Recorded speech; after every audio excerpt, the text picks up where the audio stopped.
Good evening, everyone. It is Tuesday, February 4th at 7 p.m., and I'd like to call the Village of North Hudson regular board and trustee meeting to order. I have just a short invocation.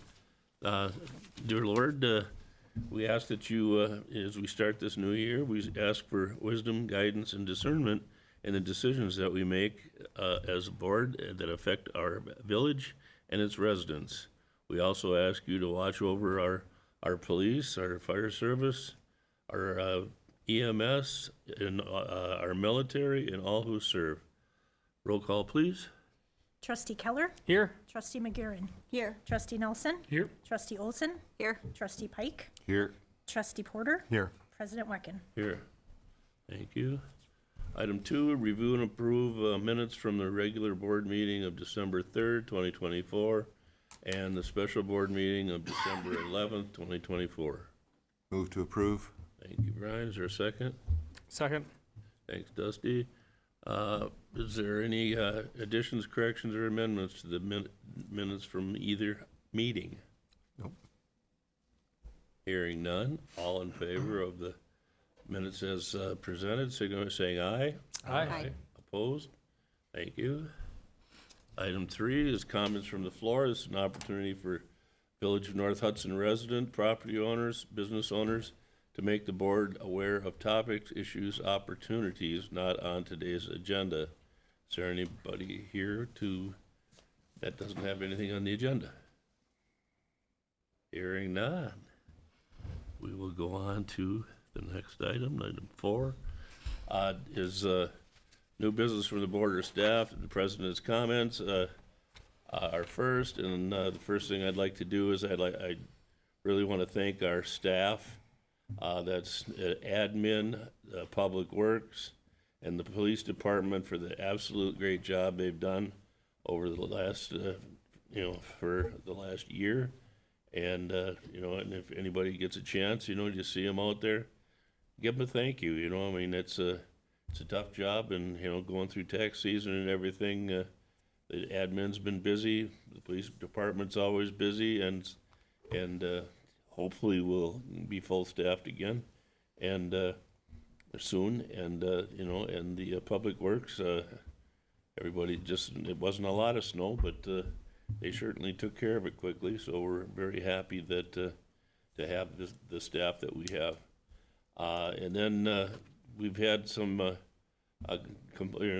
calls about safety concerns, with walking around the village. Not every place has, sidewalks, and so we hope that as the weather gets nicer, more people are out walking, and and we try to remind people to walk facing traffic if you're on the roadways, so that you can see a vehicle that might not see you, and wear lighter colored clothing, and reflective vests are fairly reasonably priced, and I've seen many people that have, lights that blink just like you'd see on a bike or something like that are walking around the neighborhood, so, and then for the drivers, I said, please slow down. Speed limit of 25 doesn't necessarily mean you have to go 25, and in certain areas, where it's darker and there's a change of traffic and stuff, it's, we hope that everybody will slow down and, watch for pedestrians, and please, I've seen a lot of people with rain and snow, whether it's raining, snowing, or foggy, and they just, I don't know if they think gasoline or that their car uses more gas by turning their lights on, but it helps everybody. You might be able to see, but the other people need to see you too. So that's all I got, Gina. All right.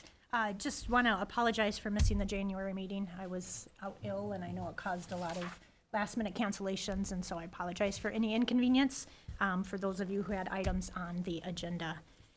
Stan mentioned tax season is wrapping up. We actually have quite a higher number of properties that are still unpaid as of right now. And so we'll give you a couple of more days to get those payments in. Again, that would be for either your first installment or the full payment. After this Thursday, though, all payments will have to go to the county, as well as the second installment that would be due at the end of July. would also go to the county. So, but if you've got a payment and you want to make it, we'll give you till Thursday.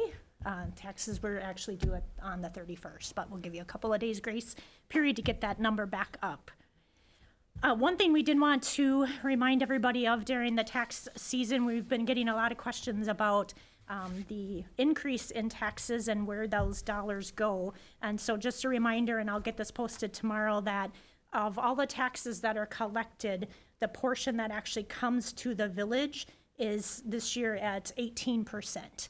And so it's important for a couple of reasons as you're showing up or choosing to show up for voting and you're making decisions about who to elect from a county perspective or the school board perspective. These are all really important numbers. The school this year for 2025 is 59, high 59, almost 60% of the taxes are going to the school.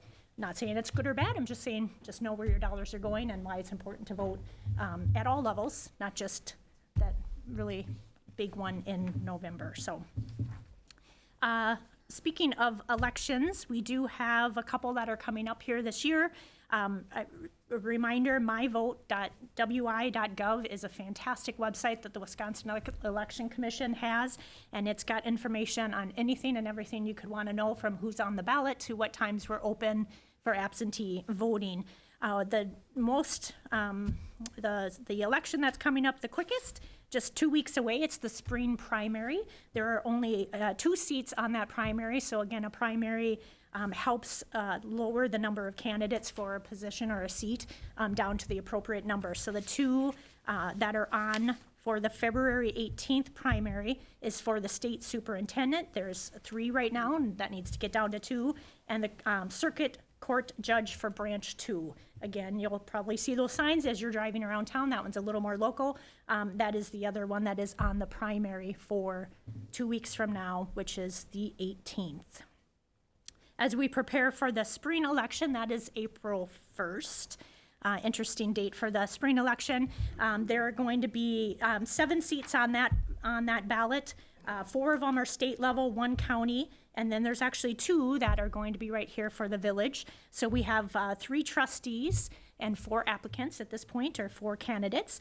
3 incumbents, Mary, Kirk, and Dustin, with 1 new candidate, Nick Rout, and then the president is also up for that seat is also up for election. We have 2 candidates for that as well, incumbent being Stan and a new candidate of Angie Barker. So that's what will be on the April election, as well as 2 referendums. We talk about the school board. There is another school board financial referendum coming in April as well, so just pay attention to that. And then just wanted to point out that we do have a new website, and we've had a few kinks with it, and so we appreciate your patience as we work through those with anything new like that. There's some things that we're working on addressing, but we're really excited about for that new website is some of the new features that we can start to roll out, including you can get your, we're hoping here in the next week you can get your burn permit online. You don't need to come into the office to sign a burn permit. Dog and cat licenses, we're looking to roll that out online. So getting the new website up and running was the first step, so we can start to release some new functionality to make it a little bit better user experience for the residents. That's it? Thank you very much. Okay, item 5 is the certificate of recognition for life-saving act by a village resident presentation.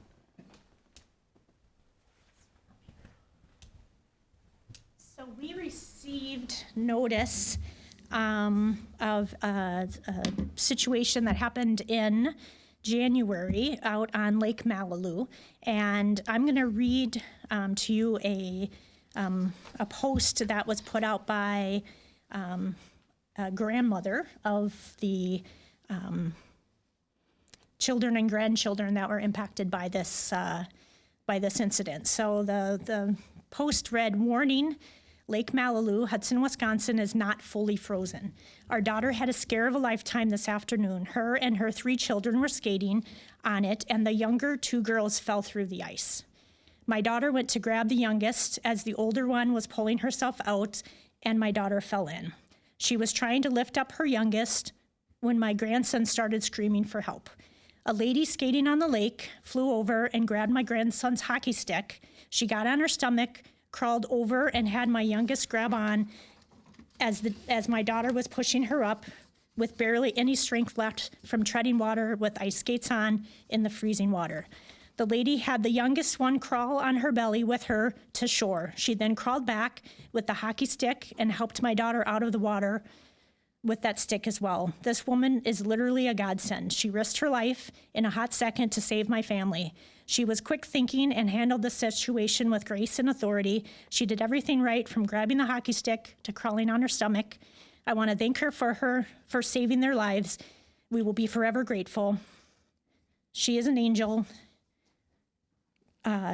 You are their guardian angel. God bless you.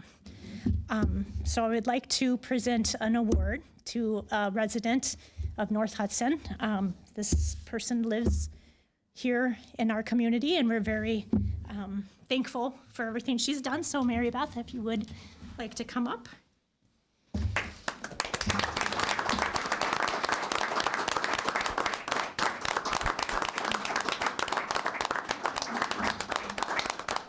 Would like to present a certificate of recognition for Mary Beth Matea.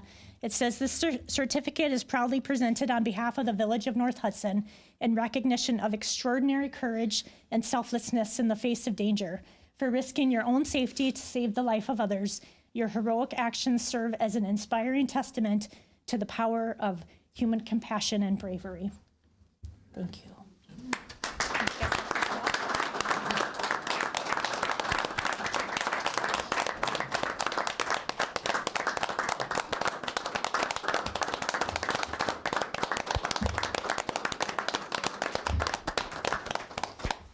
Say,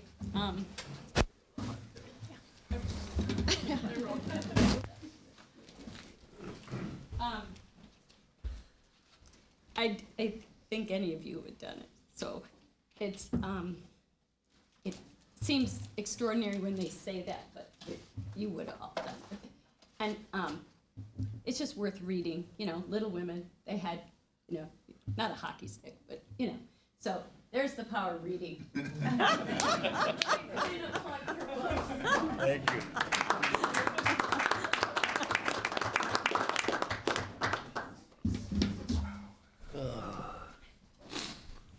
Okay.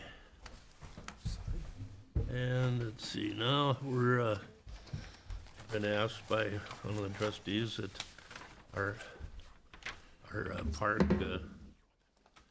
board chair to move his stuff up from where it is. So Kirk, chair update. We're going to move to number 14, Park Board Committee recommendations. We are going to jump up rails and trails update and discussion only. There's a quick presentation, and then from there we're able to ask questions. They were here a little bit ago, but I just want to make sure if the board has anything specific that they want to know, that these are the times to ask it, so you can get a better or more informative update. It's also in our package. There's a couple pictures that'll go through them too, so you could see kind of what they've been working on and what we've been. No further ado, thank you guys so much. That's unbelievable. Yeah, thank you. And ma'am, don't ever sell yourself short. That's unbelievable. To think everyone else would do it, yeah. Thank you. I said the same thing. I don't know if I would have been able Agreed. to. Thank you.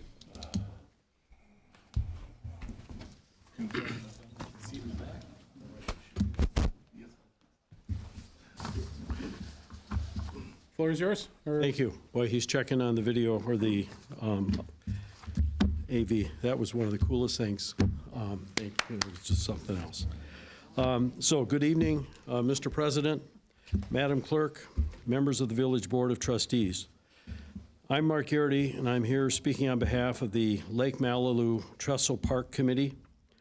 The committee was formed after application was made to the National Park Service River Trails and Conservation Assistance Program, and acceptance and then re-acceptance again over the past 2 years.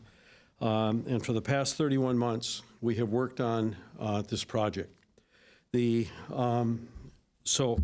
What will show up, but is in your packets, and we sent over, and thank you for posting those. So you have in your packets, okay? And specifically, it's on page 13, or excuse me, 12 is the picture I was looking at, which is the view from, it's an aerial shot done by a drone in the fall of 2021 of the intersection of Galahad and Wisconsin, looking to the south along the St. Croix Bank, which is, and as you look at the photograph, to the right is the East Bank condominiums and Projector on?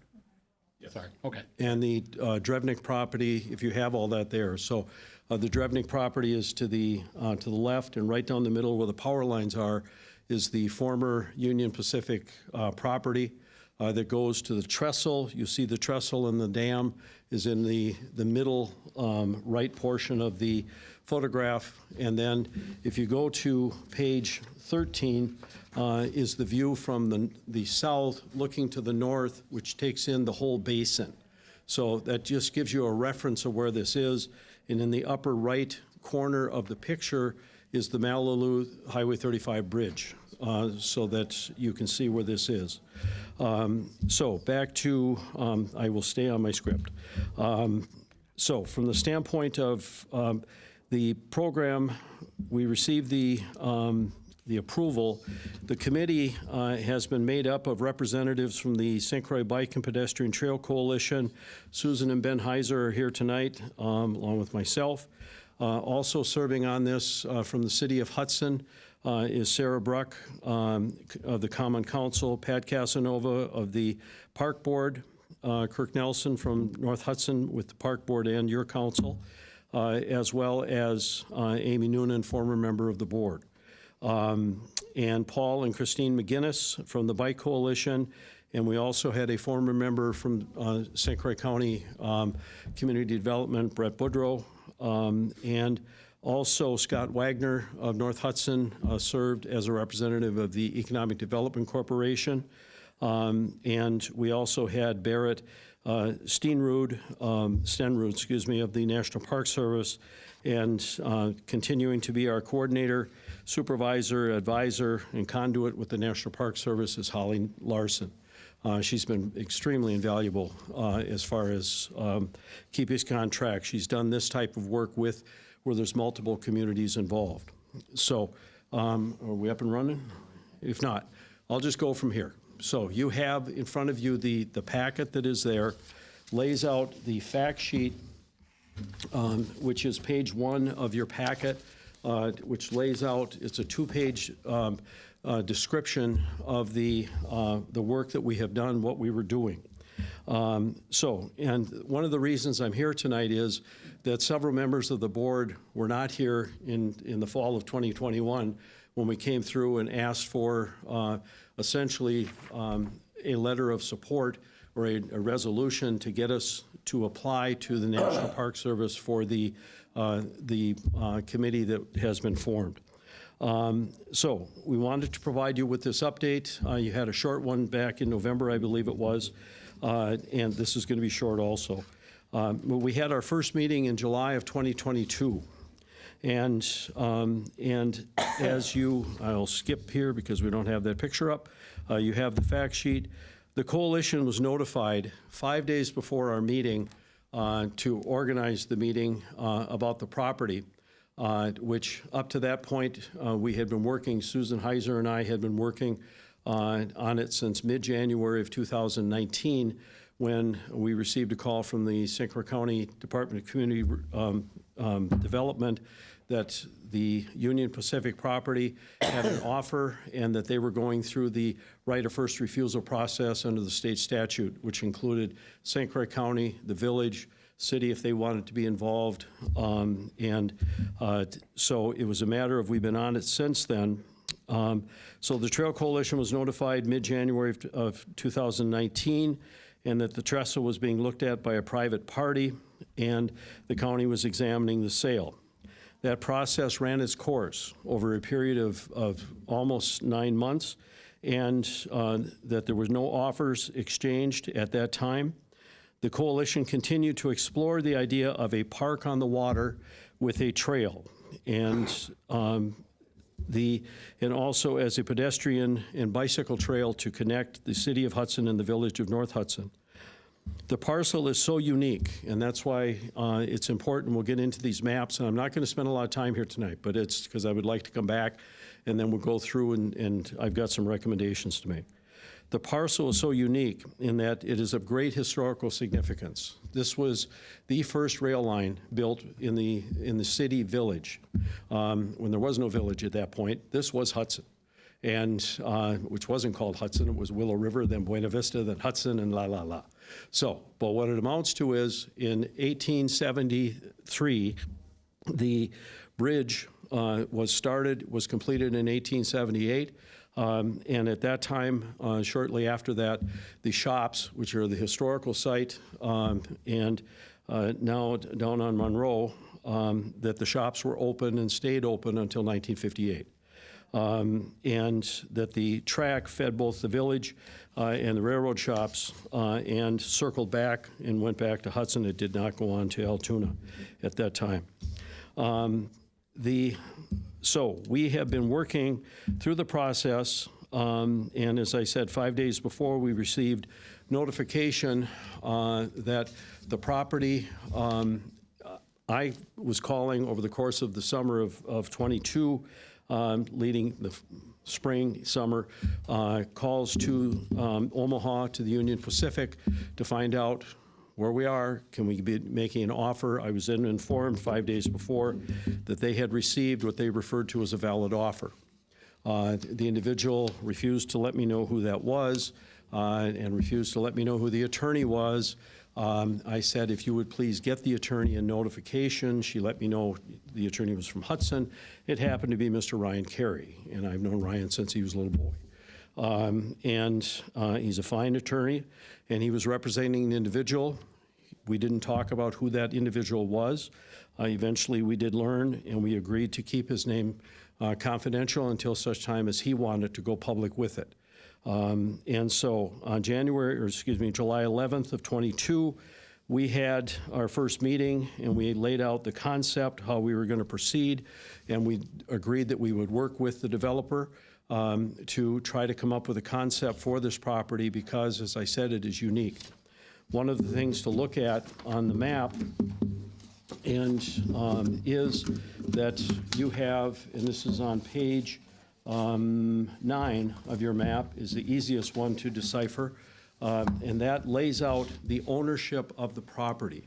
It is two parcels. The northern parcel, which starts at Galahad in Wisconsin, goes down to the trestle. You have the trestle, then you have another section that starts essentially on the south edge of the dam and goes all the way down to the Union Pacific right-of-way, approximately 1,400 feet of shoreline down to that point.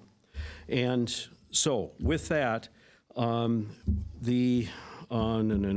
back to my script, sorry. It's unique in that the property is owned by the city, the village, and the county. As you will see on the marks on here, and this is what that map looks like. This is very, very important for you to study this map, because this map, that basin, and we were told by a county board member we would never own property in the village of North Hudson. Well, I had to inform him at a public meeting, you already do. And that parcel, which is to the north of the dam, which is city, village, county, and that's something that the developer wants to do something with himself. You then come down to the cooperative agreements you have on the dam, which is city, village, county, and town of Hudson. The then approximately 1,500 foot strip of shoreline is owned by county, village, city. And across the street from that is St. Croix County property, Hudson property, city, village, county. And then over on the other shoreline, up on Bridge Street, on the hill up there, is owned by the city, the village, and the county, and there are 8 lots that you have up there. So that's why it is important, excuse me, and unique to have the stakeholders involved in this. We have done work, and it has been to no cost, but we've been working hard on this.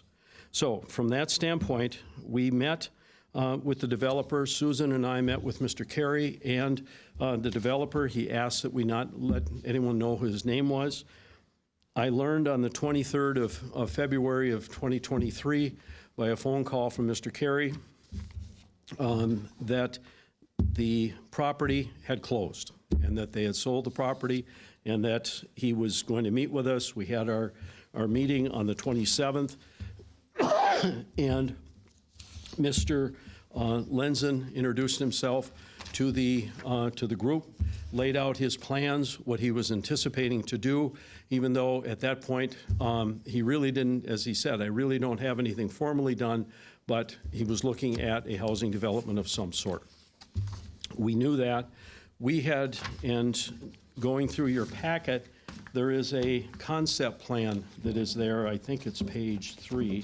And if not, I'll tell you, it is page 3 of your plan, and that is the concept plan of 2024. This actually is about the 5th version of what we did.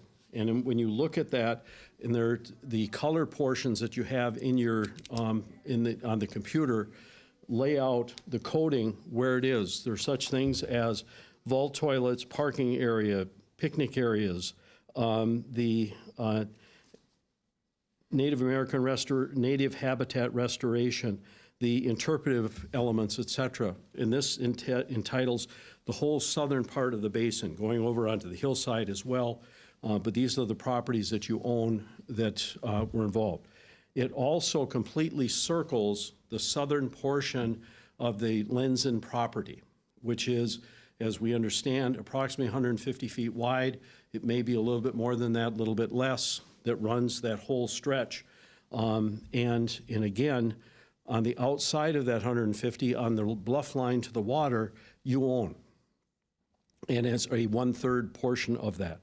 And as a result, we have laid out a walking path through there, as well as and on page, is listed as a pier, but that is not a pier, which is just to the south of the dam, which is not a pier.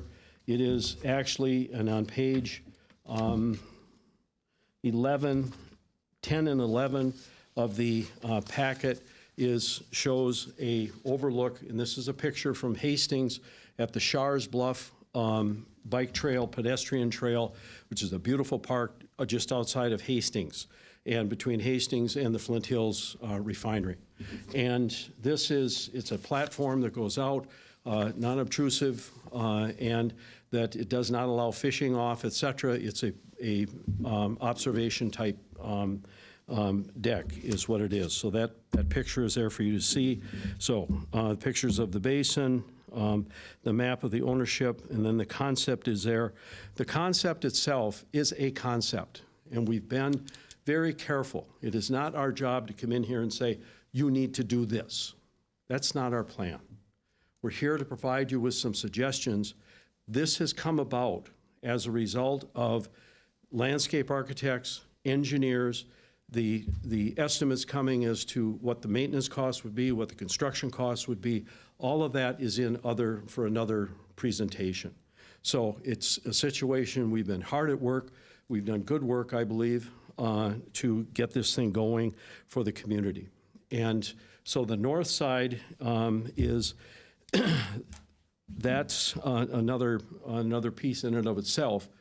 On the 23rd of June this year, we had a meeting we've been meeting in a couple of the conference rooms at the FIPS, and that we had a meeting with County Administrator Mr. Ken Witt, and also with Mr. Cheeseth from the Office of Community Development. Mr. Pike was there, Mr. O'Connor, Mayor of Hudson, as well as the complete group, the committee, and they were all provided with everything with the exception of the pictures of the overlook that is there. Was discussed. We also discussed with about what Mr. Lenzen, who had met with us the month before, and we had agreed not to talk publicly about what his plans were for the development, even though he disclosed those to us, that it was up to him to go other places. We were told at that meeting by the various people visiting us what they knew. And so as a result, confirmed it with Mr. Lenzen. Yes, I did speak with them. You can talk about it now. So that's why what was being planned is the north side, that there were 18 condominiums with a parking lot in between the Drebnick property and the East Main condominium property, plus he was looking at building a home himself just to the north of the dam. The southern part, which is the park area that you have in the concept on number 3, that he would be in the middle with approximately 5 to 8 homes, and that there were to be planned how that was going to be handled. And he was looking at some sort of land arrangement. There wasn't any further talk about that. And so whatever with the stakeholders. Again, we own nothing. We're doing this as a volunteer group. And we've made no commitments to anyone as to how things should be handled. We've looked further on trying to get us across to Hudson and dealing with the railroad. That's not going so well. But hopefully Mr. Johnson from the city is continuing to contact them. So we have that other information. I think one of the major things we have to remember, next time we drive over the North Hudson Bridge, we have this area that's kind of been known as like a rope swing, a dam. I mean, we used to go down there literally, and we don't have many more areas like this. Like, we're not getting bigger, we're not getting more. So our idea is that if we could put something down there with also working with Bruce. Nothing we're talking about is against Bruce. So the fact that we have this page 3 or 4 goes through a picture of literally every design that we've had they've paid for, different engineers to go through. If you go down even more, you see different flood stuff. Everything we have here, we have Hudson that's literally looking into, they might sell one of their properties. They're gonna see if we can put a bike easement through that. So our major goal is that we don't have more opportunities like this. I know a lot of people will say we already have a ton of parks, but we don't have a park like this. So this really could connect us, and this is kind of what we've done and put together. So kind of this is what he's showing us and how much work this group has done. Each one of these pages that we have in our pamphlets, like, no joke, if you go through each one of them, there's flood stuff, there's, different ruling on page 5 is what zoning is. Page 6 goes through a lot of the different things. So that's all of this different stuff that we're not looking to work against Bruce. We're working to work with Bruce. And Sorry. No, that's very important. And the And you page, said earlier there's an update or something new, because I've been listening to this since 2021. Yeah. actually, you've been listening to it since 2019. Well, probably before that, but Well, sure. 2008, I was just going with your earlier reference. Well, keep going. We'll get to I do there. have a question, but Yeah. We're on it, I mean, I'm gonna wrap it up here, Stan, just a minute. And so looking at, we have complied with and having Holly working with us from the National Park Service, because looking at funding, when we were looking at whether or not any of that funding is going to be available now, based on the change of administration, but through the infrastructure bill, through the Inflation Reduction Act, et cetera, for trails, whether or not that money is going to be there, we don't know. But the regulations that are on page 7 lays out, and this was created by the Park Service in their analysis of both the village, the state, and the National Scenic Riverway materials, as well as the map that is there, taking into account the comprehensive plan with the Conservancy District, that all of that is there. And so we have received confirmation from Hector Santiago, who is the director of the whole district, 13 states, including us, that specifically the plan, their concept that we had laid out meets all of the check marks, because they have a lot of forms that you have to hit all these points in order to get funding. We have done that. And having Holly involved in this has been a big, big help. So with that, here's what I'm asking, because I go back to my conversation with Rich O'Connor before a meeting that he was scheduled. The direct quote from Rich is, "What do you want?" And I said, "Rich, engagement. I'm looking for engagement. We've been doing this work, we've been telling you what we're doing, but we need engagement from the stakeholders, the owners of the property. So, items for future discussion, and this wraps it up, Stan. That we're looking at a motion to proceed with at least investigating a possible park development for this property. Number 2, commit to meeting with the shared stakeholders, St. Croix County, City of Hudson, about a park in the area. First topic might be in a management agreement between the municipalities, similar to what is with the dam. The third is a 20-foot wide easement on the north property, which would get us through. Mr. Lenzen was talking in terms of through the parking lot, he would give us 10 feet with paint marked on there for a pedestrian and bike trail, which raises real issues with children, et cetera. I keep thinking of the Hellman child that was killed in approximately 2000 by a car, just little kids. And so finally, the Trestle Park Committee would like to come back at least once a month or if every other month to give you an update, to be on the agenda, to talk about what we're doing and again, working with the park board also. So the materials and the comments are all there. Please go through them, take some time with it. We're here to answer questions if possible. If you need stuff researched, we've got good people to do that, and we'll be able to get you some answers. And I've done, I no longer practice law, but I've spent some time going through conservancy districts, et cetera. So it's a matter of, you've got a gem here that Stan and I both, and I hate to speak for you, Stan, 1970 approximately, and I want you to keep this in mind. Willow River State Park was owned by Northern States Power. And it was 3 men. And as I understand it, it was Dick Mueller, Dick Larson, and Fred Kramer that pushed it, just like I'm standing in front of you, with the county board, with the state of Wisconsin, et cetera, to have that dedicated. These were hunters and sportsmen, and that they wanted that dedicated as a park. Trout Brook to be preserved. And that's what's happened. Right now, Willow River State Park is the #2 park in attendance in the state of Wisconsin. And they've expanded their bicycling, the skiing, all the things that go on year-round out there. We have the same ability here. And I've got plenty of books and materials on the economic development of tourism involving bicycling, and the number of hamburgers that are sold, and et cetera. And it's a big deal. So that's why we're here. So, thank you, Mary. No. Any questions? You had a question, sir. Yeah, one thing that would help me, I mean, the history's very interesting, but initially, I mean, is this going to be, it sounds like it's going to be for pedestrians and bike riders. There's not going to be a parking lot. If somebody with a car wants to enjoy it, can they or can't That's they? why the concept is there. And we specifically, and that the initial discussion was, let's build a bike trail. We said no. It literally came down and said, we build a park. And you think in terms of in the next 4 weeks maybe, the pelicans might come back and people are down there taking pictures. And so that it is a park, and that's why the concentration of the development has always been on the south side.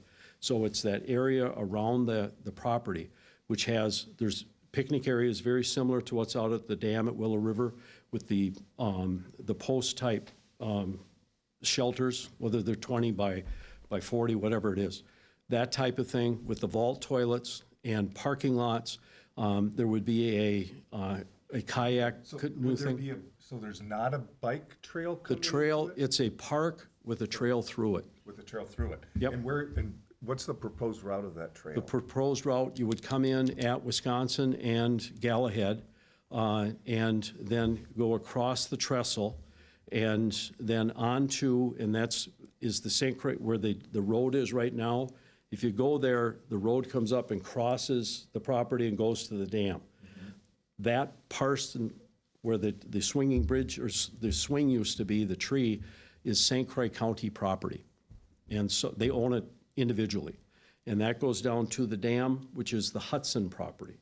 And that's why it's unique. And then the other side is the triumvirate. So, but the plan is a park, and that's the deal. And so if the trail doesn't come through, we can't get to Hudson, that's something to work on when my successor comes on. But the big deal is getting the park on the water to be able to see it. And I use the example of Shars Bluff down in Hastings, unbelievable as far as the overlooks onto the Mississippi River. Other questions? Oh, I just want to thank Trustee Nelson for all of his work on this committee, and Amy Noonan, former trustee, for all of her work. I would love to have this on as a regular agenda item to get the updates, and I'd like to have it for action at a future meeting so that we can actually discuss the resolution that was proposed as to whether or not we want to be open to this opportunity, because I think that's really important that we make a decision and set direction, and we should look at our comprehensive plan as part of how we make that decision. Thank you. Anything else? Any other questions? Thank you, Mark. Thank you for your time. Thank you. Yeah. Okay, next we have. All right, well, stand, take back over, please. You're a nice guy, Tim. You should run for board. Oh, you got a back to plan commission. Come up 36. Paul here. Yep, so we'll go back to this number 6. All right, we'll go back to number 6. Since we all, there we get in. 2025 mobile home park license, Lisa Miller, Hudson Rentals, approval requested. Then I move to approve the 2025 mobile home trailer park permit for RSM Rentals Hudson LLC. Thank you, Brian. Is there a second? Second? Thank you, Kirk. Any discussion or questions? So this is coming back to us back in November. In December, we did approve a similar motion for Pam Zappa for the park. About 3 days after the meeting, Pam did sell the property. She submitted the paperwork in case the sale didn't go through, and she wanted to meet her deadline, so appreciated that. So we pushed that through. In talking to both Pam and the new owners of the property, because of the property selling at the end of December, we decided to refund Pam her permit application fee and have them go ahead and submit a new permit versus trying to transfer the permit since it hadn't really even taken place yet. So the new owners, it's a very similar setup that Pam had as the previous owner. So it's the mobile park with the 6 trailers. It's located on 601 Summer.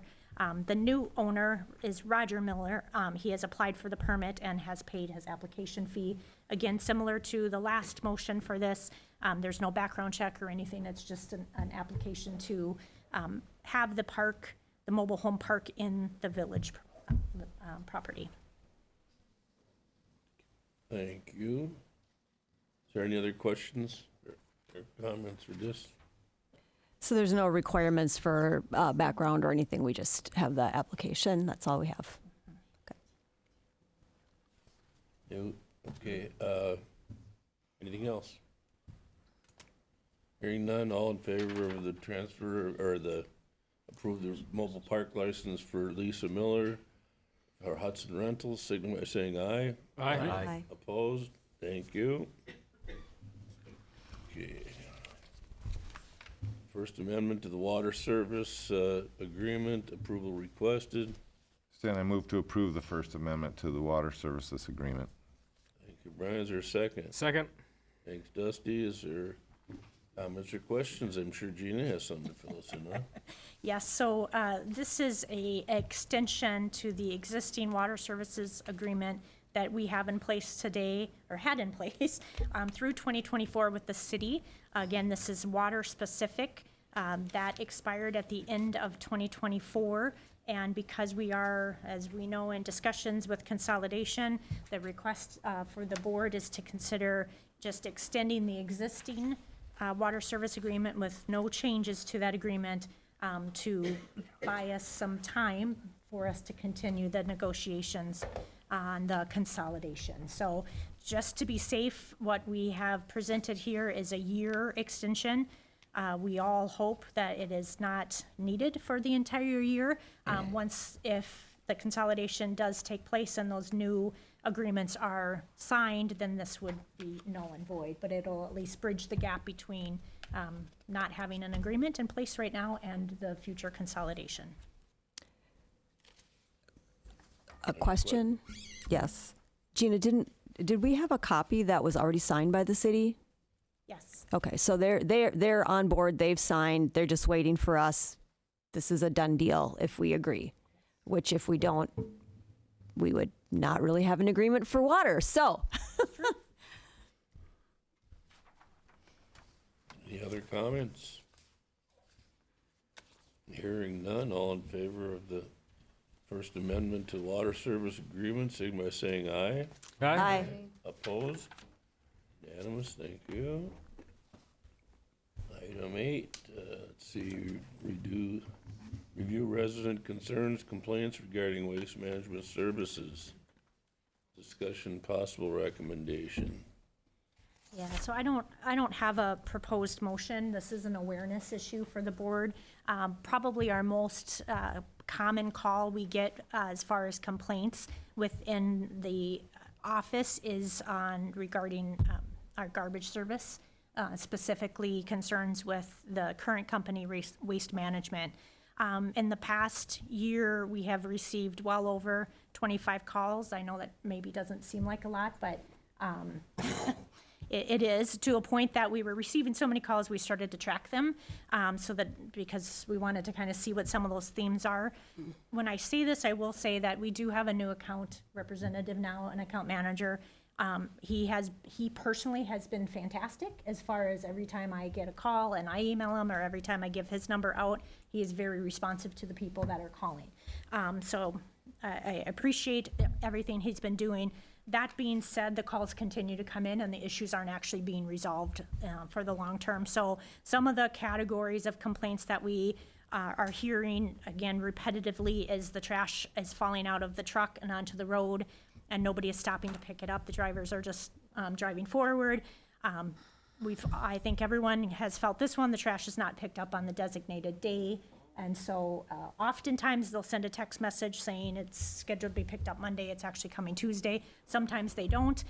That causes the trash and the recycling, and then you put in yard waste to be out there. Those cans can be out there for an entire week.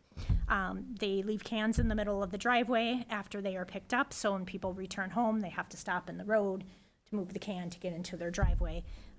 Again, recycling and yard pickup, we're hearing that they're being missed altogether. Trucks are leaving behind large pieces of glass on the road. I have personally been out and taken pictures of those. We did send that to Waste Management, and they did note that there was an issue with one of their trucks, and that has since been fixed. That did, however, cause us to have to send out our public works staff and with the street sweeper in order to clean that up, because they were significant pieces of glass that were left. We've had the trucks run over people's grass and cause property damage. We've had several times the cans get dumped into the truck when they're disposing of the garbage, and new cans are not provided. So what happens is people go on the website to try and resolve the issues. The website really doesn't offer much functionality and is not user-friendly, so they call the customer service, and the average wait time of people that have reported to us is over an hour. So these items are not only frustrating, obviously, for the residents, but it's taking resources away from the village staff, which, as we know, there's not many of us. So we're not only taking calls, we're following up and logging the incidents, as I mentioned. We're trying to work on reach out on behalf of the residents to help them with the issues. And so from an administration staff perspective, it's taking a lot of overhead. Public Works, as I mentioned, they're not actually able to perform all their duties, such as snow plowing and sealing, when the trash cans are left out all week, because the cans are out on the curb. So it's affecting their ability to do their maintenance. As I mentioned, they've done street sweeping to address some of the garbage and scattered glass being left on the roads. And they've also had to spend time repairing property that was damaged. In one particular case, we did get refunded. We documented everything, and we did get refunded for their time and materials, but It's a common theme. So I wanted to bring this to the board's attention. We are in a contract with Waste Management until 2027. Obviously, there are clauses that we could look at if need be, but by far, this is the biggest complaint that we get is around garbage, and I wanted this board to be aware of some of those complaints and the categories of which the complaints are coming in. Do we even have an option? We do have other options? We do now. Okay, you sure? I am 100% sure. Okay, thank you. I'm also very surprised that we at the village take responsibility for the residents to call on their behalf. Like me, I have called multiple times on my garbage, but I call them directly and I deal with it. So I'm surprised that we do it, that you do it for them. I mean, that's nice, that's great. I would have never thought that was an option, to call here to complain about my garbage, but And I think they do because of the contract is through the village. It's not like they're, Technically speaking, Yeah. we pick who provides it for them. But I have waited a few times. I've tried to call them before and Oh, it's terrible. Yeah. it's bad. Yeah. I mean, I've had to call, definitely have to call myself too, yeah, so, but. And the last time when we put it out for AFP, Waste Management was the only garbage service that applied. No, we had two. We had two. We had two, maybe, yeah. there was another one that was more expensive, but there was only two that replied. Was that the Minnesota one? I have, Or was that Republic. 8 years ago? It was Republic. Okay. I have 3 other companies that now would be potentially interested. So what had happened from a history perspective with these contracts or the RFP is there was not a station that was close enough for the local garbage companies to do their dumps. And so without that transfer station availability, the closest one was in Minnesota and was owned by Waste Management. So the drive and the expense for these smaller companies, it was just not feasible. Since that RFP went out a few years ago, there is a new transfer station that's opened up in Somerset that now opens up the door to a lot more of these smaller local haulers to be able to provide services to us that weren't able to at the time of the RFP. So Gina, when I hear that our street sweeper is out, and I know that we have an hourly charge for that, can we work with our village attorney to find out if we can be compensated under our contract for some of our expenses that are pretty easily billable like that? Definitely. That may help. In the meantime, can we pursue checking to see what our contract could be, if we could break it and see what a contract could be with these other companies that could potentially? Yeah, this should Service be, the this community. category should be sent back to Public Works. Public Works will look at it and then give us a recommendation. Wasn't it under health? Oh, sorry, yeah, the one I'm on, my. Public welfare, public sorry. welfare. Yeah, I was yeah. gonna say Public Works, when did you take that over? No, my apologies, yeah. No, we'll send it back to Public Welfare. Public Welfare will add it to their agenda, and then they'll look through it and decide where they want to do next, and then send it to the board. Thank you for the That update. sounds good. Can I have you run this list by Paul and had him look at our contract and see if they are violating terms of contract? Yes, I have, and they are. And are there, is there money involved in violating it? I mean, do they owe us? Yeah, I think that was kind of, I did not see any financial impacts as a result of violating. It's, I did not see that. No, in there was no, like, money-based, but it doesn't mean that's not an option, but in our contract, it doesn't state that. We more will just a certainly want to consider that penalties for not meeting service levels in future contracts. Right. I'm surprised we don't have that in there. I A did not- fee I did not for- see. If they are violating the contract, there's normally, as Mary was indicating, a penalty Sure, of some kind. yeah, it gets sent to welfare. Welfare will look over it and then send it back to us. I would just to make sure that Paul has looked at this and looked at the contract and say, get his opinion, And then, so are you guys, are you pointing us down a direction where, since they're violating, we might actually jump contract and go to another vendor? Or are you waiting till next year? It's 2 years. Anything? I don't think they're pointing us in any direction. I think they're just informing us, and then the next board will be the one that does it. Okay. Okay. Thanks. Or it'll go back to public welfare for a recommendation to the board, maybe? Yeah. It's clearly a big enough problem to go back there and look at the contract, so thank you for bringing that forward to us. Item 9, Plan Commission recommendations, the chair update, chair is not here. Gina, since Paul's not here, I'm guessing Yep. you must have an update for us. I do. So there was no meeting in January, so the chair update, there was nothing to report. The item B, the comprehensive plan schedule, I don't know, I left it on here. This was requested after the December comprehensive plan meeting, which was not very well attended. There was concern about whether or not we continue forward with the approach that we have in place today, which is a separate comprehensive plan meeting from the plan commission meeting. And there was a conflict on the side of the county that asked, or that directed us to create a separate meeting for it. Since then, we came up with a little strategy to remind people to post on the Facebook page. Nicole, who's running the plan for us, I think sent a reminder to everybody. And in January, we saw much better attendance. And so I decided to leave this on here just in case anybody would like to recommend something different than that separate meeting. But I think, given what we saw in January, I'd say let's continue as we have been, I guess would be my thoughts. And then if we continue to run into low attendance, maybe we bring it back and look at, do we wait and use the plan committee meeting that's already scheduled to address these things, or leave that separate? But I think January went better. So as long as we continue to go with that updates and passing along the information, I don't know that we need a action on this one at this time, but I would say please attend because it's pretty critical that we get this comprehensive plan right. What's the date again? The next one is next Tuesday, the 11th. At 5:30, correct? 5:30. Yep, here at the hall. Alrighty then. Next item is a conditional use permit of Steve McFarland to renovate the building at 207 Monroe Street North.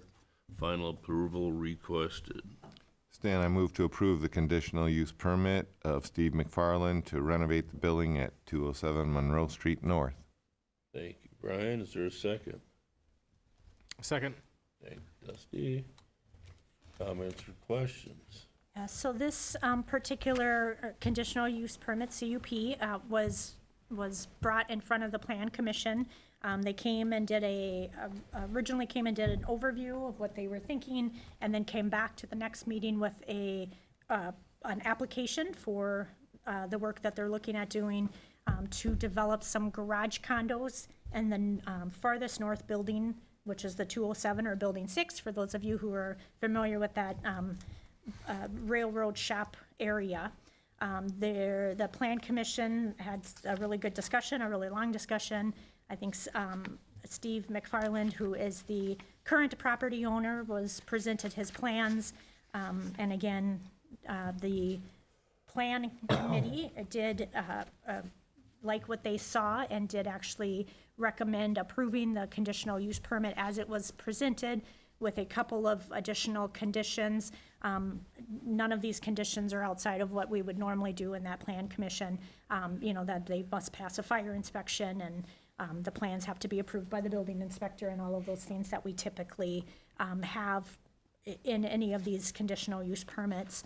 Upon receiving that approval from the Plan Commission, we did call the Historic Preservation Committee together. They did also meet and review the CUP application, much like I think the Plan Commission. They were interested in what was being proposed. They did also approve. So for Historical Preservation Committee, you submit an application for certificate of appropriateness. The plan, or the Historic Preservation Committee, did approve their application, or recommended approval for the certificate of appropriateness. The only condition that they had called out is that there was some concerns about the garage doors that were going to be installed on the north side of that building. They wanted to make sure that they, weren't white garage doors from a box shop. Steve confirmed and validated that he would not do that, and that the color of the doors would be consistent with the rest of the color of the building. So they would not stand out and create something that, that looked outside of its historical kind of look and feel. So with that, both, as I mentioned, the Plan Commission and the Historic Preservation Committee are recommending that we approve the plans to move forward with the CUP to create the garage condos as presented. Questions? I just want to recognize that the board did receive an email from a resident asking if this was really consistent with the needs of the village and the community, and asking that we consider this for housing, that this area be considered for housing when there's such a desperate need for housing. And I don't know, I think I was the only person that was at the EDC's housing forum last week, and there is certainly a great need for housing in our area of just about any kind you could name.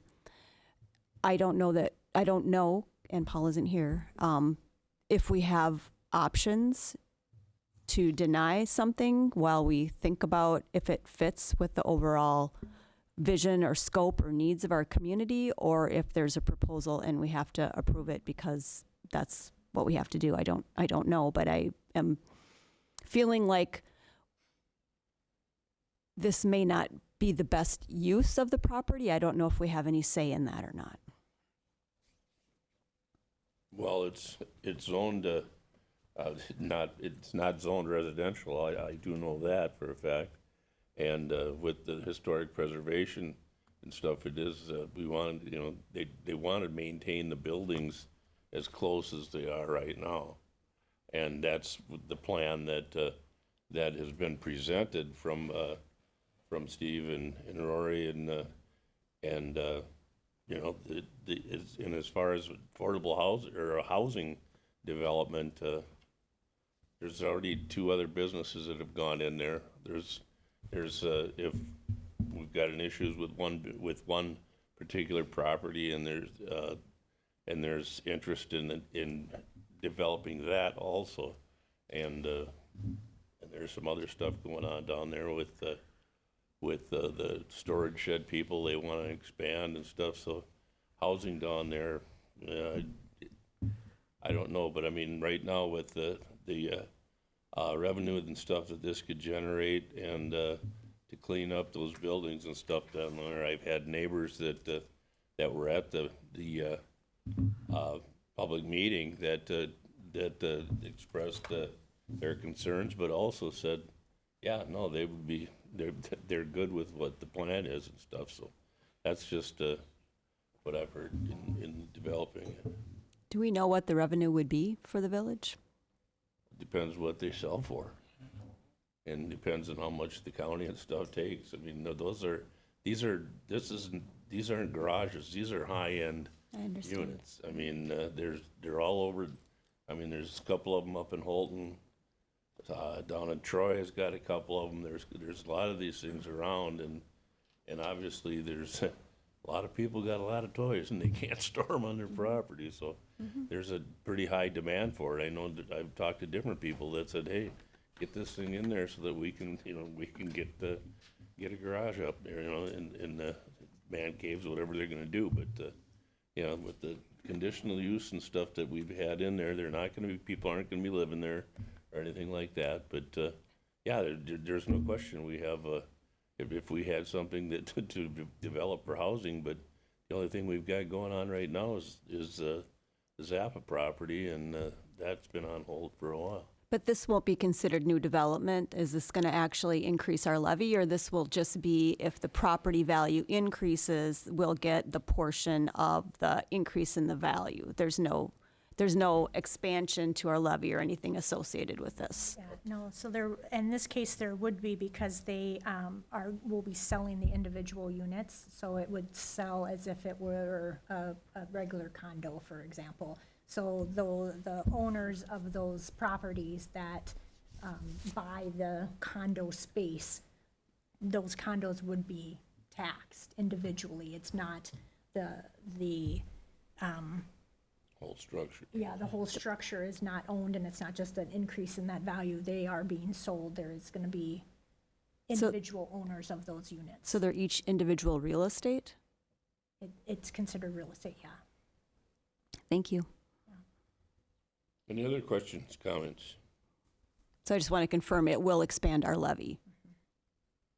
But we don't know by how much. Okay. Any other comments or questions? Going once, going twice. All in favor of approving the conditional use permit for Steve McFarland's property, signify by saying aye. Aye. Opposed? Unanimous decision.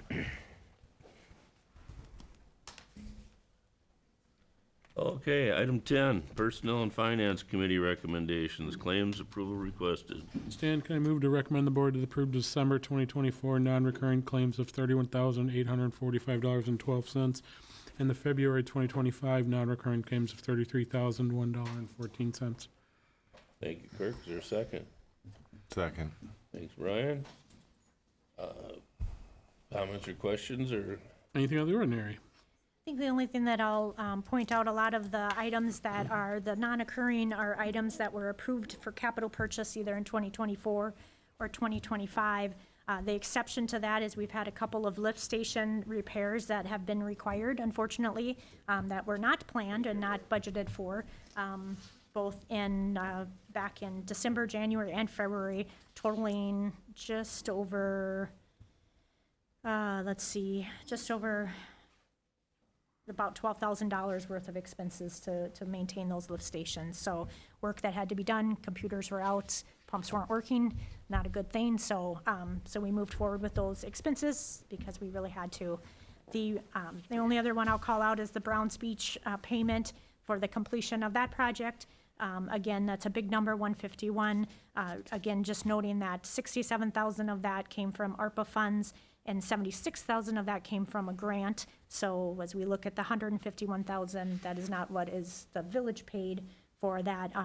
It is that minus the two grants that we did receive. I'm sorry, Gina, were they both federal grants? Thank you. I take that back. No. I think the second one was a state. Yeah. I Thank think you. it was a state Yep. grant. Yeah, okay. Yeah. One state, one federal. Any other comments or questions? Hearing none, this is a spin. Mary? Yes. Yes. Yes. Yes? Yes. Yes. Yes. Thank you. Unanimous, thank you. Okay, let's see. Item B, review 2025 animal warden / animal impound contract approval requested. Stan, I move to approve the animal control contract between Darrell Hall of 372185 Street, Osceola, Wisconsin, the Village North Hudson, St. Croix County, Wisconsin, the Village, with two amendments in item number 7, and I'm going to need help with the wording here, Gina. That first sentence, if you're looking at it, says the duties of the contractor shall be limited, and we want to change that to? Yes, so it's, in chapter 10, that first sentence, the current reads, the shall be limited to, when it refers to what the contractor is responsible for, and the amendment is to have the new verbiage read, the duties of the contractor shall include responding to, and et cetera. Shall include instead of shall be Shall be limited. Yep. limited, okay? And also in item 18, on the first sentence, the contractor agrees that during the period of time this contract, she will not. We're just taking the word she out? Okay, Replacing it with he. I need a second. Second. Go for it. Good find. So who was second? Sure. Mary? Yep, go for it. Mary. About 4 of them. Mary got it. We need our Jeopardy buzzers. Yeah. As long as Jeannie got track of who said it, then I mean, we're good. Okay, any other discussion or questions on that? The only thing that we'll note is as the committees are looking at potentially updating the animal ordinances within our code book as those ordinances are updated, or if they're updated to include things like chickens and other things being discussed, this contract would need to be relooked at to include any additional responsibilities that would come as a result of the updated ordinance, if and when that should happen, so. Thank you. Okay, any other questions, comments? Okay, hearing none, all in favor of approving the contract as the motion, signify by saying aye. Aye. Opposed? Thank you. Item 11, Public Works Committee recommendations, chair update. Brian, you got anything? And we did meet, and as you heard earlier, February 18th is the primary, so our next Public Works meeting will move to February 19th at the normal time. And then we have one item to bring forward, the adoption of final special assessment report for street improvements for 5th Street North. Approval requested, and I'd ask our engineer, Kevin Oleum, to get up here and explain it. All right, so Did you motion I haven't motioned it yet. that? Okay. So I'll just do a quick summary. So basically, now that we're completed the project, we finalized all the quantities with a contractor. This is the final special assessment report. So this will give folks an idea of what the actual costs are for each particular parcel. As a whole, came in about $40,000 less than what we were originally estimating in the preliminary. And Schedule C is, on pages 9 through 11. Those are all the individual properties that are being assessed as part of the project. And when you compare that to what the preliminary was, they range from being lowered from $250 up to around $1,200, depending on the parcel, which is always a good thing. So you don't necessarily have to have another public hearing with that. The owners themselves will have the option to pay once it is sent out within 30 days, or they can put it on their tax roll starting for next year. And depending on what their amount's going to be, there's a table that's provided within the report, and it gives you an idea of whether they can itemize that out over 5 years, 2 years. It all depends on what their final amount's what it is actually gonna be. So I guess I would open it up to any questions that some of the board members would have. I have one question. Sure. The damage to the property still, like the yards and stuff like that, is that going to be fixed then in the spring? I believe that was something that, I think Xcel Energy or one of Right, I the think- gas companies. Yeah, Brian said that it was going to be fixed. We were going to fix it, and then we're charging them or something like that when we Actually, had. the- Matt said that. Matt, no, I'm sorry, yeah, Matt said it, I'm sorry, Sure, sorry, yeah. yeah. I thought we were doing it in the fall, or I don't know, but I know that there's still lots Some work. out there on the yards, for sure. He was working with Excel on the restoration piece still. Okay, And there's enough money sitting aside for if they don't get it done, we can go get it done. And I don't mean our money in a contract deal that we have ongoing with Excel Okay. as they do work all over the village. yep. Just checking that out. Sure. So it looks like the assessments range from about $400 to about $2,100. Yes. Yep. And with this particular project, there was some LRIP funding that was involved. We did get notification that there was another community that forfeited some dollars. So there is going to be some additional money that's allocated towards this project. I think overall it's around $27,000 that the So, village will be refunded.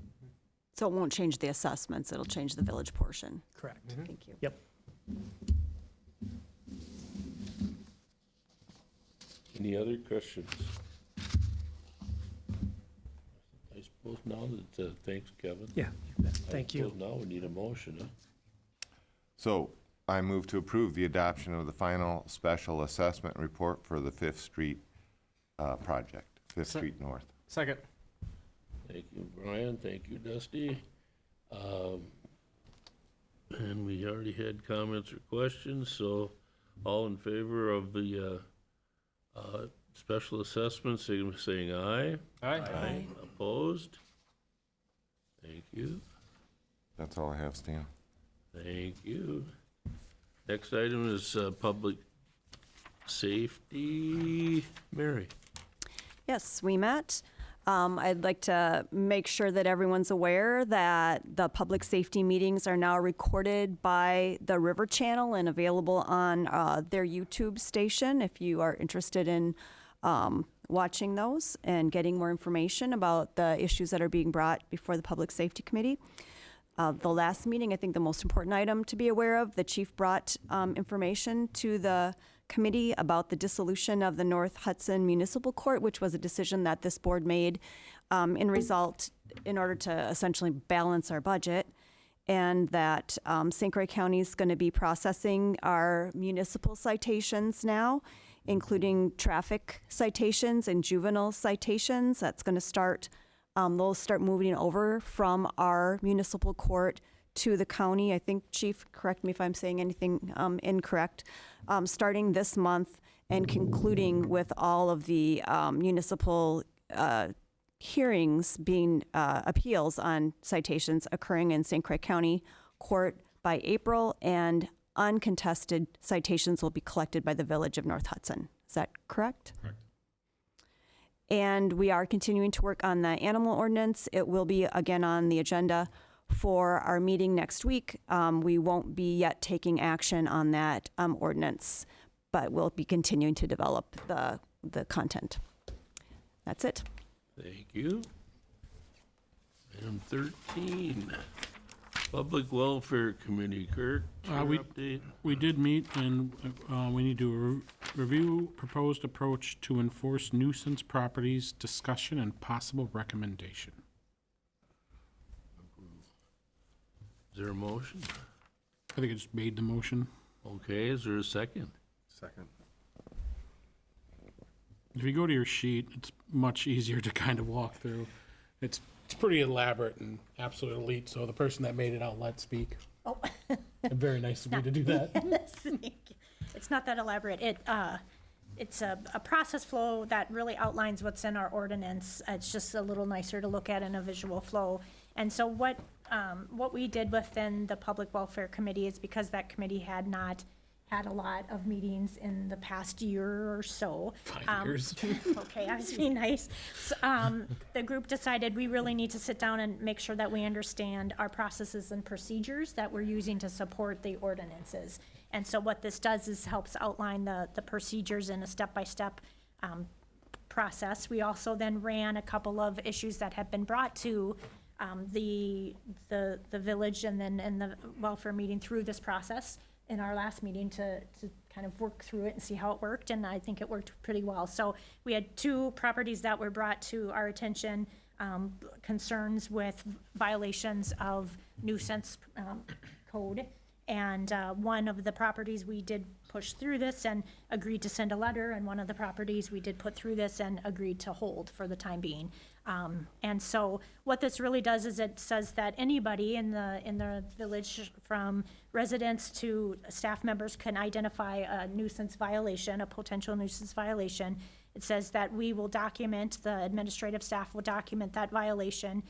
We'll determine whether or not is a safety issue. And I think there is some question about better defining in our policies and procedures the difference between a safety issue and a health issue, because they'll follow 2 different processes. So by safety, you mean public safety? Yes, Okay. yep. And that was, I think, one of the questions and clarifications.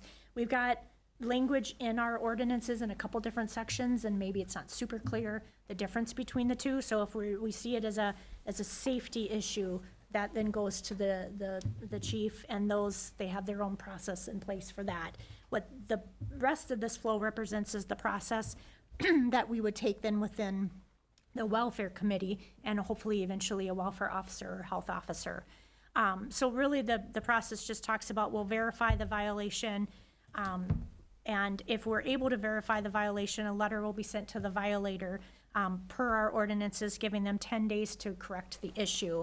If the issue's resolved, great, we'll close it out and move forward. But if the issue is not resolved after those 10 days, then a decision comes forward as to whether or not there's immediate danger.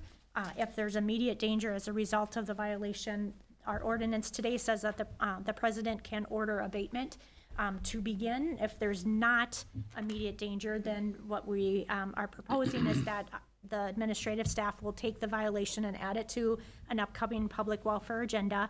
The welfare committee will meet and they'll make a decision, is this something we want to pursue or not? And what I mean by kind of not pursue, an example could be, we could have had somebody bring forward a nuisance of weeds, not just weeds in their neighbor's property, but it's now September. Is this really worth pursuing with the incoming storm? So there may be situations where the welfare committee says we're not gonna take action on this any further. In the case that it is something that they do want to take action on, again, the property owner has not responded to the letter or has said they're not willing to take action. That is when that welfare officer would come into play. They would go and make contact with the violator. Assuming things get closed and resolved, then we'll close out that issue. If not, they have 10 days per our ordinances to resolve the issue after that meeting with the welfare officer. At that point, they would engage with the administrative staff and we would begin abatement. What we're asking that welfare officer to do, to be named, if anybody's interested, that welfare officer would then provide updates throughout the process of abatement with the board, so that the board is aware and can help make decisions as far as that abatement process. So again, abatement would be the village taking action on behalf of that homeowner to correct the issues that are in violation. So And it's homeowner / renter included? it would be property owner is what we've got outlined today in the ordinances, not necessarily the renter. But a renter could go through this process? Because that's where we've run into trouble. That was the guy yelling at us. He was a renter. Yeah, so we have a different ordinance that we're proposing to address the renter issues. This is just for nuisance violations on properties. Okay. In 90, like almost all of this you found in the ordinance. So like the president one was already there, so that's why that specifically is there. That wasn't us picking it. And it's kind of an emergency. And then chief has also been part of this, kind of looking through it and knowing that, if it's more on his side, he has his own process and we'll take care of it. So because the process is so dependent on a welfare officer and we don't have one, I don't understand how it's even workable under our current resources. We're working with some candidates to get a welfare officer. So that would be a hire, or what are we talking about? Because I'm not aware of this. Yeah. So in the current ordinance, it says that it can be a position that can be paid position. Think of it as like With that. the emergency. Animal warden. Yep, animal warden, emergency management, the work that chief does, which is above and beyond his job as the chief.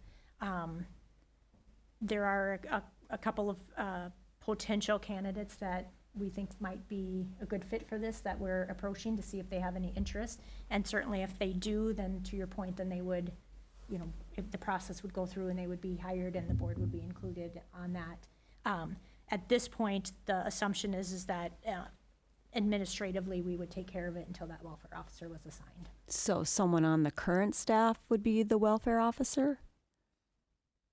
Not quite. I think it's more of the step is there, and then once that person gets hired, if we get to that point, we'll talk about who that currently would be, maybe someone on the board or you, but till we get that position filled, it'll be taken kind of day by day or situation by situation. I guess I'm confused because we already have our budget set for this year and there wasn't room for a staff position. I'm still not quite seeing how this works. So it's not a full-time sit in the office staff position. It's an as-needed. So it'd be a vendor, a contractor, we'd have to put it out, post it, RFP it, what would we be doing, no? Do we know if any of the other municipalities around us have a welfare That's what officer? we were, one of our questions was working on that. And That's an so action looking in from to them. see if that could Maybe be a that shared. person already exists, kind of like our, I keep calling our vet, but our animal pet thing, maybe that person exists, and so that, we even talked about if this person does have to come out, maybe we put that onto the house itself or the violator, but we're currently still kind of walking through that and figuring that out. Okay, And yeah, it's cool. I like the diagram.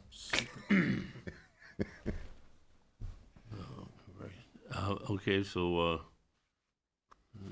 nuisance property, now is there all in favor of, the proposed approach to enforcing nuisance property, saying aye? Wait, I- wait, just a minute. We're voting on this process map? What are we voting on? Yeah, this is the process that we're gonna start using forward on these issues, even though the position's not filled. This process already exists. We're just making it more fluid and different steps through it. So if this violation already happened, which it already has happened, the public welfare has kind of talked through it. We've seen different things in our ordinance, but this is just a really specific diagram showing us which ways to walk through these issues. So if this is already in our ordinance, if this is the process in our ordinance, we don't really need to vote on it because it's the process. We- This is we just a added- nice diagram of the process. We added the last thing on the bottom left, the kind of, it never states to reboot it, or there's little things of, okay, it doesn't specifically say it's closed. So yes, there already is a process, but it's not laid out anything like this. A lot of our ordinances are kind of just written. This is just a very specific of what the public welfare wants to do with issues like this. Again, I don't know that we need to vote on that because you guys can just do a process. And then, I mean, what if we change it? Do we have to unvote it? It seems like you're almost better off if this is the process you want to use and it's consistent with the ordinance, that you just use it. Well, that would be inappropriate for a board to just do them themselves without coming to us. This is because it kind of at one point features all of us. If it gets to a certain point and we have to make a decision, the public welfare is deemed that it needs to come to us to make that decision. This is what the public welfare wants. They want this to specifically see if at a certain point, if it gets to a spot, it comes back to them and back to us to make that decision. And I would really say this is really more of a, I know it's nitpicking, but policy versus procedure. This is really more of a procedure that says how the welfare committee is going to manage the ordinance. Right, so I don't know that, I guess, again, I don't know that the board needs to vote on a procedure. Like, we're gonna establish, we all have procedures, we don't vote on the procedures, the board votes on policy. We already have the ordinance, it's established policy. We don't need to vote on a procedure for how you do things. You don't want us to start voting on all the procedures for how things are done. I'm just proposing that because I think it is a precedent that you might not want to set. But I appreciate the information on how, how these things are handled, and that all seems good. So really be, does the board feel comfortable knowing that there's a procedure document that supports the, the existing process, which is i.e. the ordinance, that could involve being escalated to you as a board, that part is not called out in the ordinance? But that's what happens anyway. Every committee escalates things to the board if it's outside of their decision-making. So again, I'm just trying to understand what precedent we want to set, what process we want to use, because every committee then should be using the same thing, or we just say we follow the ordinances and we have our own internal processes for how we get there. So maybe, Yeah, I think this is more of a question for Paul. I was just gonna It's say, may I fair. I'm not recommend sure. That's a good point. we she's table making. it. I mean, and- it's silly, but sure.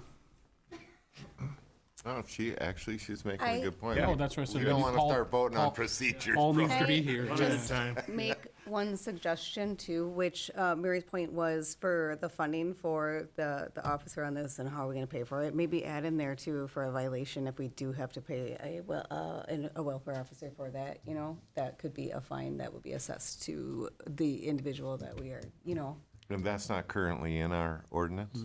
Well, No, so we then have to let's- change But I that. think that would cover it and then we're not out of pocket for. Right. Right.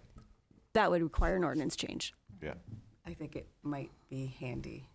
So maybe that's a next step for welfare, to get. Check to with that. Paul. Well, check this, with this that. subject's still ongoing, so it's not like it's not gonna be on So there we can remove this from the table. currently. Or leave that question to Paul. It's a fair question. Alrighty, so we will remove this from, to be discussed at a later date. Shouldn't have waited, Timmy. What? Nothing. I was making fun of Timmy's knife for being nice. All right, He misses us anyway. Park Board, back to you. All right, number B. I recommend the board to approve Pepperfest Inc. to build a playground in the village, create a concept of a playground in the south lot of the village property. The playground equipment will be built, owned, maintained, and operated by Pepperfest Inc. Second.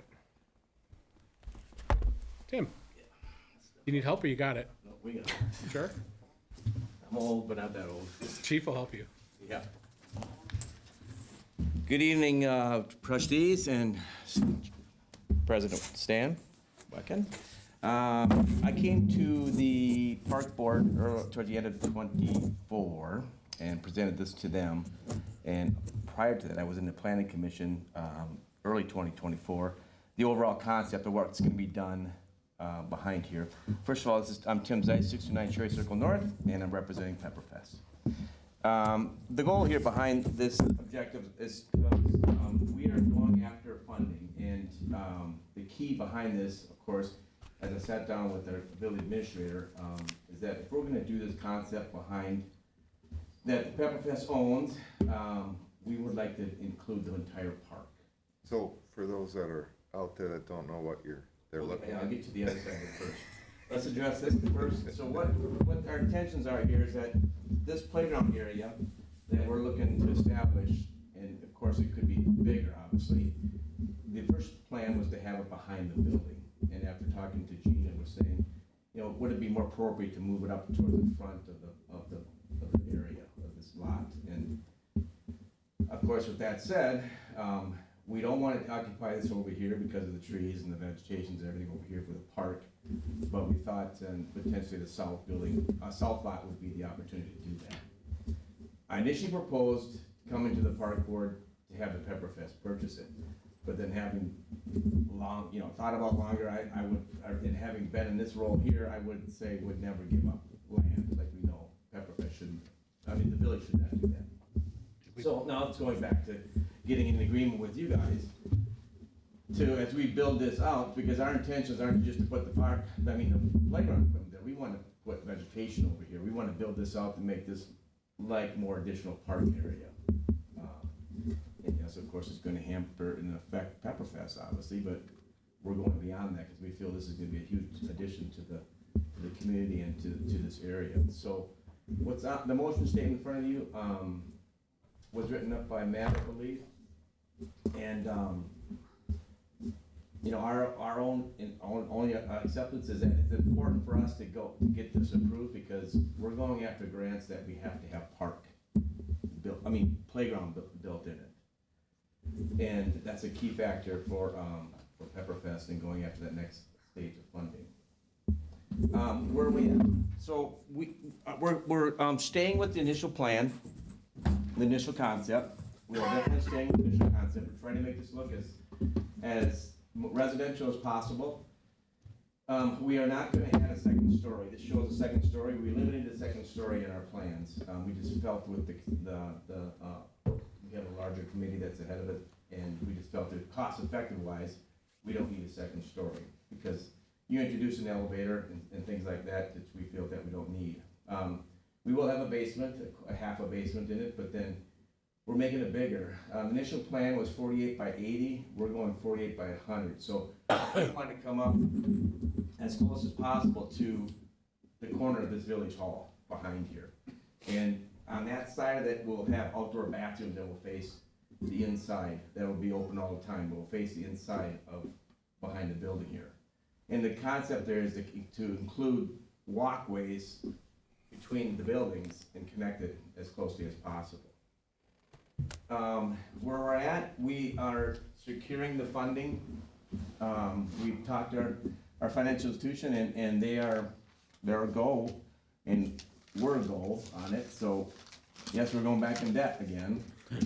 I said I never would, but, and my board doesn't really know that we're doing this, but we wanna move on this.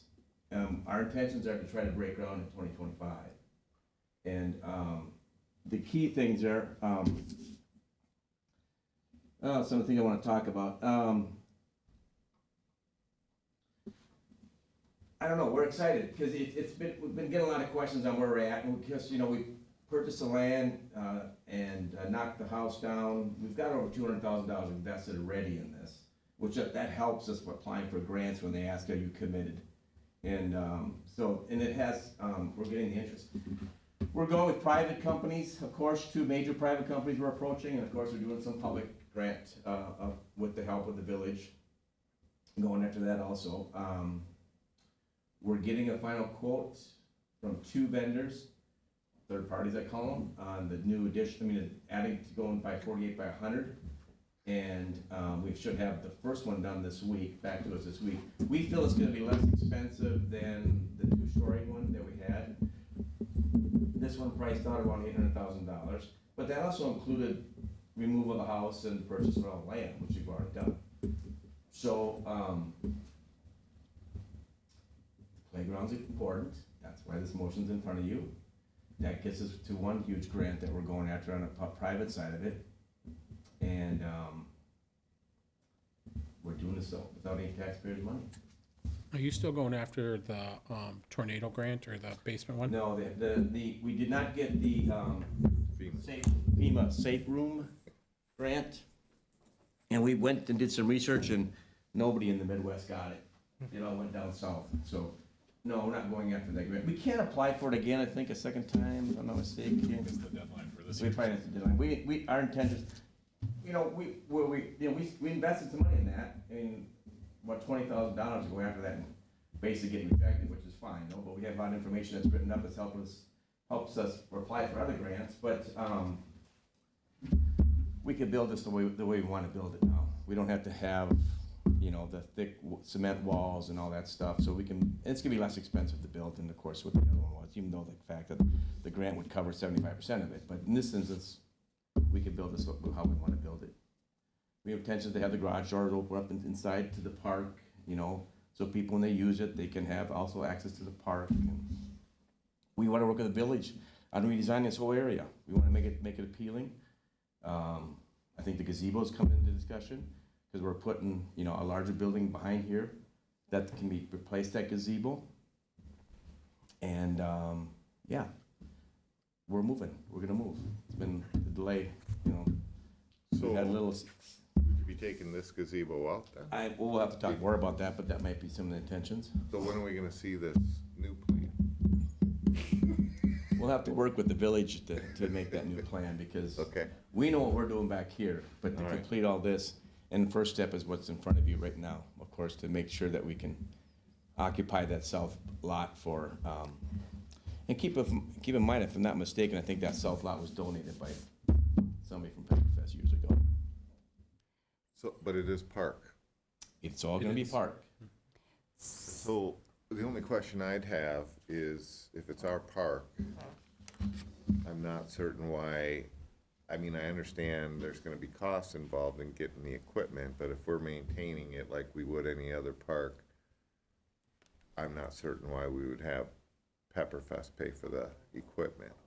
They haven't done that anywhere else, right, in the village? I'm not sure, but I don't think the village is prepared to pay for that type of equipment. Playground equipment is very expensive, just to let you know. Wild. It's very expensive. So we want you to pay for it, is what I'm saying. I'll make one statement Confused again. with what your question was. Like, you want us to pay? No, I'm not saying, it's a I think a little, fair question would be, are you gonna keep in mind of the ice skating rink and what we're Yeah, gonna try to kind yeah, of I put in mean, there? and I'll be upfront with you. I mentioned the gazebo, but I'm also mentioning the warming house. I want that, our intention is to remove that also. We're coming back with you with that. Because we feel we can divert that electricity that's in that building. And I've talked to several people that have comments, and they feel it can go. And I think that would also improve this whole area. We're putting outdoor bathrooms that'll be open 24 hours a day. It's gonna be heated bathrooms that'll be occupied by the public, on this side of it over here. Oh, yeah. That's the main, one of the main intentions of the community center is to have outdoor bathrooms for people to use this area. Okay. And that, it's gonna be an expense on Pepperfest side to divert that electrical, it's terminated in there, but, because we use some of it across the street, of course. But also, we feel that that building can go. And we're approving the idea that he's gonna bring us a concept. I'm giving you the idea, the fact that if we can use that south lot just for basically playground equipment at this point, you come back, I'll be coming back with another concept that's gonna lay it all out, that I'll be working with your village administrator to do that.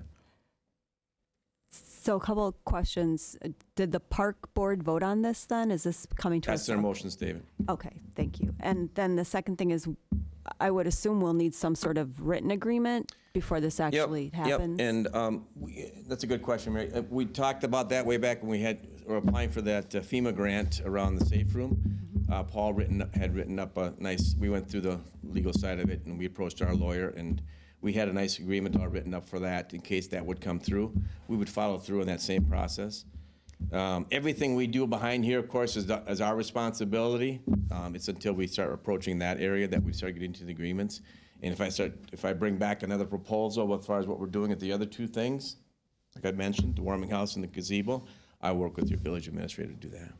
So how does, with Mary's question, are they liable for any accidents that happen on our property, on their equipment, or how does that all work? Assume that we would have to increase our insurance, and I was wondering about that, like the insurance liability. Yeah, we would have to look into that for. Yeah, that's a good question. And to be honest with you, that's why we wanted to own it. Well, and that's why I brought up, why are we letting them own it? Because it seems like it's our property. We're gonna be somewhat responsible from an insurance point of view, and yet it's their equipment that we didn't necessarily agree to put in there. Are we gonna agree to? That's what your motion's in front of you. We don't know what it is. It's playground equipment. This motion is just to approve them bringing it back to us. So it's not like this motion says whatever they show us, it's just done. Right. This is I the haven't first purchased it step. yet, Brian. I don't even know what the playground can consist of, but I know it's part of ours getting a grant is the fact that we have a place to put it. Believe me, I could put it behind us.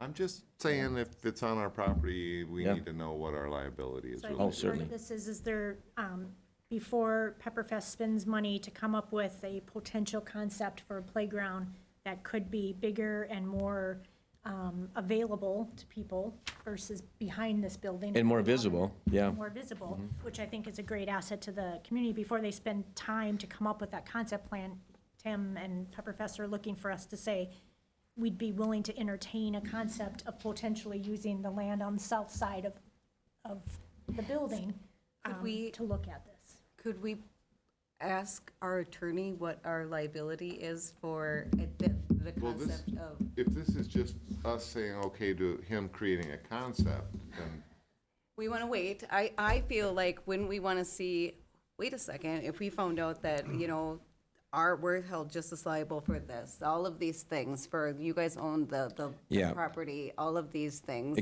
Maybe we say, we don't want that. We want to build the playground, or something different.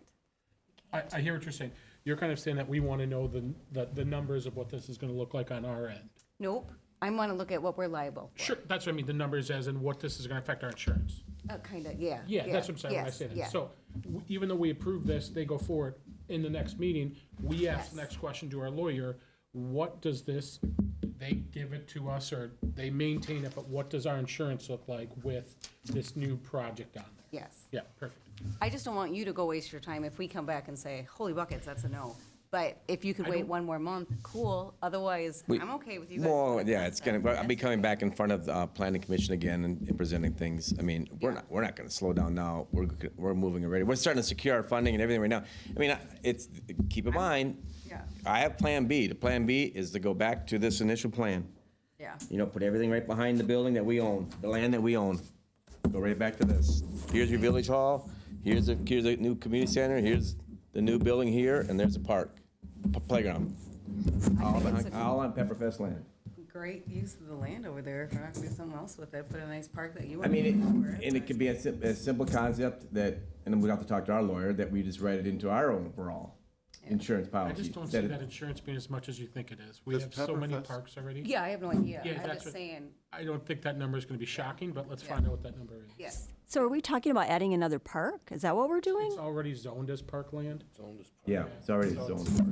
It's called Pepperfest Park. Yep, that, This south lot? Both or of them the they consider south lot. Yeah. Pepperfest Park.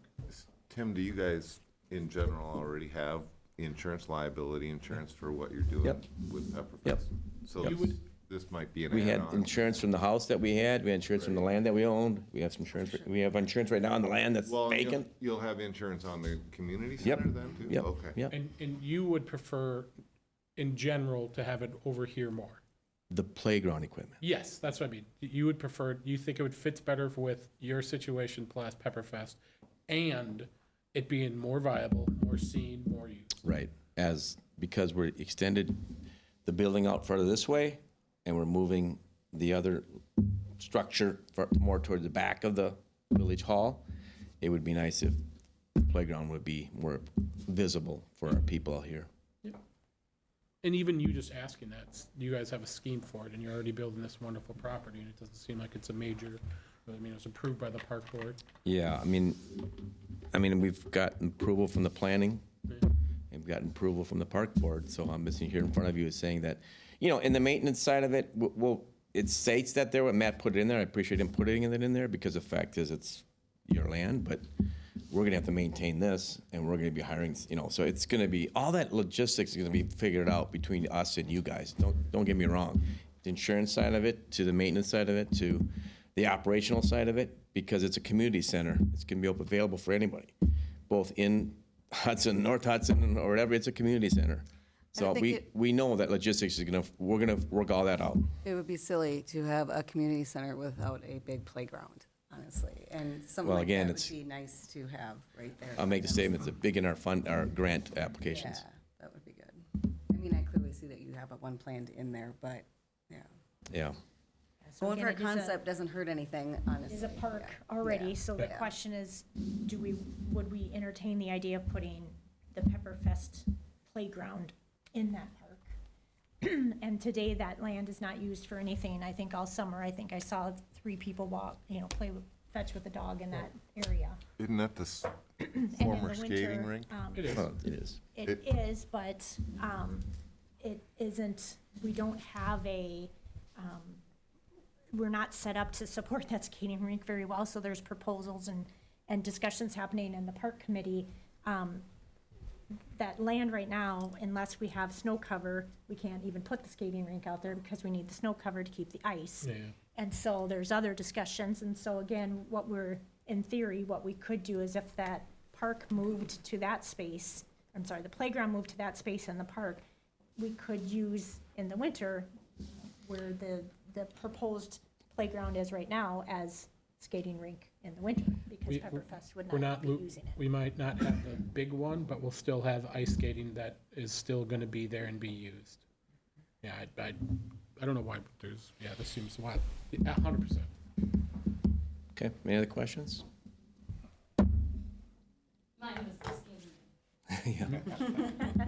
Well, and There's plenty of- let's say Tim brings something that's wild that we don't like, we don't have to approve Right, it. right. This is the first stage, I mean, gang, he just wants to know that we're interested in it, As and long as you're not putting a tilt-a-whirl in, we're okay. once it comes, we'll make that decision. This is him just asking us that if Yeah. we're comfortable with him designing the right plans to that, and then we'll walk us through all the steps, all those small details, they're not gonna stop us, we'll just have to figure them out together. And there's enough room there for a skating rink in the wintertime, believe me. I think it's a unique opportunity to rethink the land that we have around this hall to make it better for the community, and taking the lead from Yeah. Pepperfest. It's something, let's have the discussion now and just make some decisions, informed decisions off of a concept, because it's, I think, a great opportunity to redo this whole block. Like it. All right, thank you. Well, no, Well- thank you, dude. Thank you. Alrighty then. Do we need to vote? Then we need to vote. Yeah, well, that's, I was just about to say, we better have a vote on this. Nobody has any objections. All in favor of the FFS proposal for, motion statement, signify by saying aye. Aye. Opposed? Thank you, it carries unanimous. Tim, do you need help? And item 15 is convene into closed session. Do we have to do that? We do have to do that, so thank you, everyone, for being here, and we'll see you the next time.